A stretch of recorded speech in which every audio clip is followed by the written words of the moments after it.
जी, आगे चलते हुए बात चल रही है एटॉमिक एमिशन और एटॉमिक एब्जॉर्प्शन स्पेक्ट्रोस्कोपी की।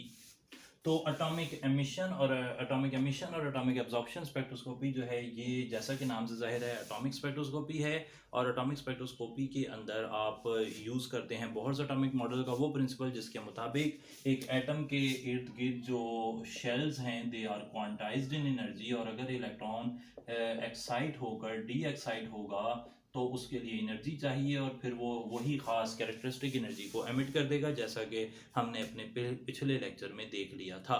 तो अब एटॉमिक एब्जॉर्प्शन स्पेक्ट्रोस्कोपी और एमिशन स्पेक्ट्रोस्कोपी में पहले क्यों हम एमिशन स्पेक्ट्रोस्कोपी की बात कर लेते हैं।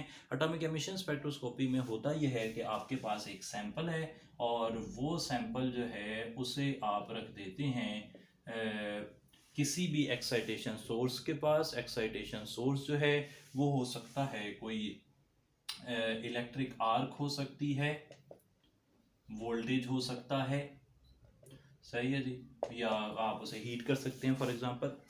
तो इलेक्ट्रिक आर्क या वोल्टेज जो है बेसिकली वो क्या काम कर रहा है, वो सैंपल के अंदर सैंपल जो है उसको कर रहा है एक्साइट।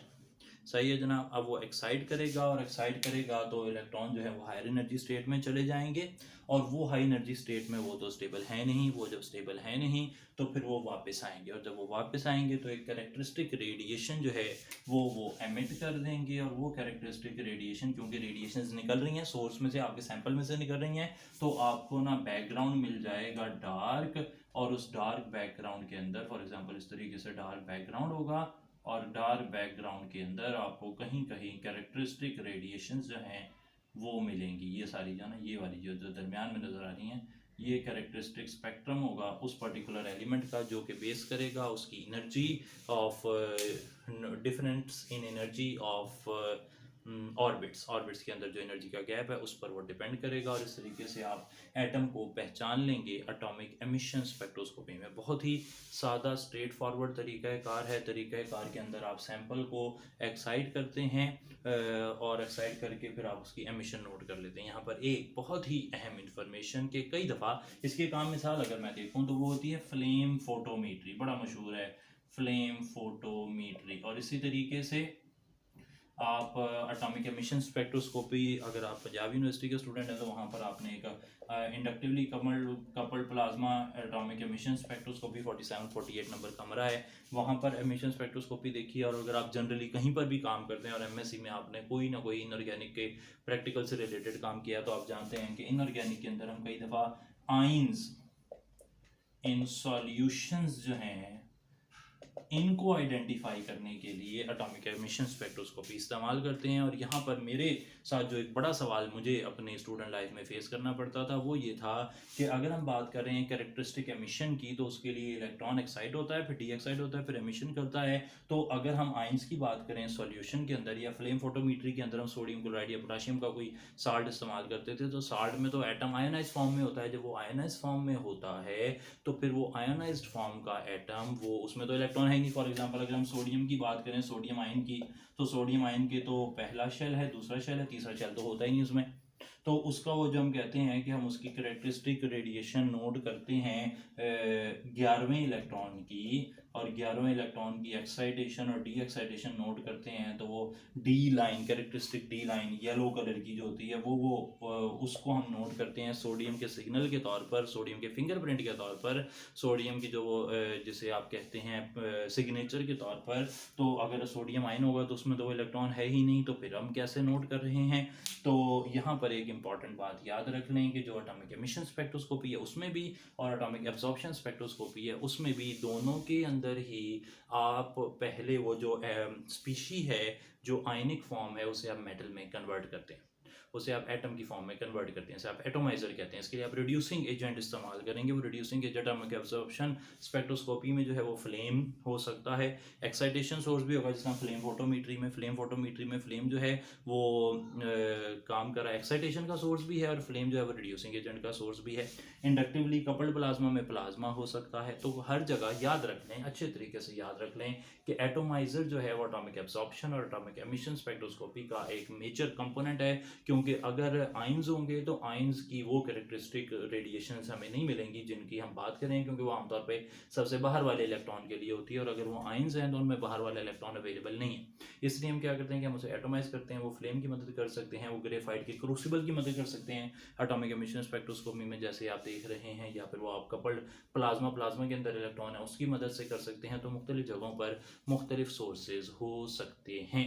और यहाँ से आगे की तरफ एक और बड़ी कमाल की बात मैं आपको बताता चलूँ, वो ये है कि अगर कोई ऐसे एटम हैं जो कि जब आप उन्हें फ्लेम देते हैं, जिस तरह की एटॉमिक एब्जॉर्प्शन स्पेक्ट्रोस्कोपी में हम बात करें आर्सेनिक की, तो हम करेंगे तो एटॉमिक एब्जॉर्प्शन स्पेक्ट्रोस्कोपी में उसने हीट लेनी है, और हीट लेकर फिर उसने एब्जॉर्प्शन देनी है, और वो एब्जॉर्प्शन की मदद से वो आगे डिटेक्ट होगा। तो अगर फॉर एग्जांपल आर्सेनिक है तो उसके साथ प्रॉब्लम क्या है कि जब आप इसे फ्लेम में गर्म करते हैं तो फ्लेम को काम करना चाहिए, रिड्यूस भी करना, उसने रिड्यूसिंग एजेंट का काम भी वो कर रहा है, यानी कि एटोमाइजर भी है फ्लेम, और वो एक्साइटेशन का सोर्स भी है।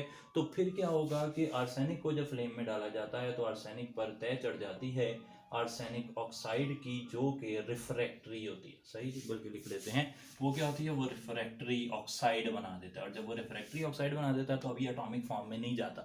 जब ये एटॉमिक फॉर्म में नहीं जाता तो हम एटॉमिक एब्जॉर्प्शन स्पेक्ट्रोस्कोपी में आर्सेनिक को डिटेक्ट नहीं कर पाते नॉर्मल फ्लेम की वजह से। सही है जनाब। तो फिर वो हाइड्राइड जनरेशन इस तरह करके कुछ करेंगे हम, लेकिन हम सिंपल अगर कोई ऐसा एलिमेंट है, ऐसा मेटल है जो कि फ्री स्टेट में नहीं जाता, एटॉमिक फॉर्म में नहीं जाता, तो फिर क्या होगा, फिर आप उसे जो है ना उसको डिटेक्ट करना मुश्किल हो जाएगा। तो ये बड़ी करके एक इंफॉर्मेशन, बड़ी सेंसिटिव इंफॉर्मेशन ये थी कि आइंस जो है वो डिटेक्ट नहीं हो रही थी, एटम ही डिटेक्ट हो रहा है, तो पहले आप उसे एटम में कन्वर्ट कर रहे हैं। तो वो यहाँ पे हमने ग्रेफाइट क्रूसिबल जो है वो हो सकता है, या फिर हमने कहा प्लाज्मा हो सकता है, या फ्लेम फोटोमीट्री में फ्लेम ही है। फ्लेम फोटोमीटर आपके पास अप्लाइड लैब में पड़ा हुआ है पंजाब यूनिवर्सिटी के अंदर, किसी और यूनिवर्सिटी में डेफिनेटली फ्लेम फोटोमीटर होते हैं। एक वो स्पेक्ट्रॉनिक 20 जो यूवी विजिबल स्पेक्ट्रोस्कोपी में इस्तेमाल होता है, और एक जो हमारे पास ये वाला है फ्लेम फोटोमीटर। ये आमतौर पे कोई इतना बड़ा मसला नहीं है, हर जगह अवेलेबल होते हैं।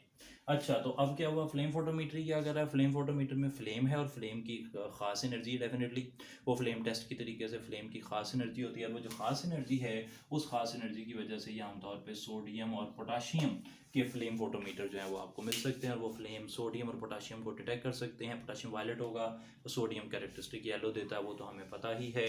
तो उसमें भी क्या काम हुआ कि वो जो सोल्यूशन था उसमें जो आयन है वो पहले एटोमाइज हुए, यानी कि एटम में आए, और फिर वो एक्साइड हुए फ्लेम की मदद से, फिर डी एक्साइड हुए, और डी एक्साइड होकर उन्होंने एनर्जी दी, और वो कैरेक्टरिस्टिक एनर्जी की मदद से आपने सोडियम पोटाशियम या और मुख्तलिफ किस्म की जो चीज़ें हैं, एटम्स जो हैं, आइंस जो हैं इन सॉल्यूशंस, उनको डिटेक्ट करने के लिए एटॉमिक एमिशन स्पेक्ट्रोस्कोपी को इस्तेमाल कर लिया। यहाँ पर कोई कैरेक्टरिस्टिक जो है वो लाइट सोर्स इस्तेमाल नहीं हुआ, जैसे कि यूवी रेडिएशन में आप इस्तेमाल करते हैं कोई लाइट सोर्स, या आईआर में इस्तेमाल करते हैं ग्लोअर है, ग्लोबर है, आगे बात होगी इंशाल्लाह उसकी, या एटॉमिक एब्जॉर्प्शन स्पेक्ट्रोस्कोपी में कोई होता है। तो वैसा नहीं है, सिर्फ आपने लाइट दी, वो इलेक्ट्रिक डिस्चार्ज दिया है, excitation, D excitation, emission, that's it.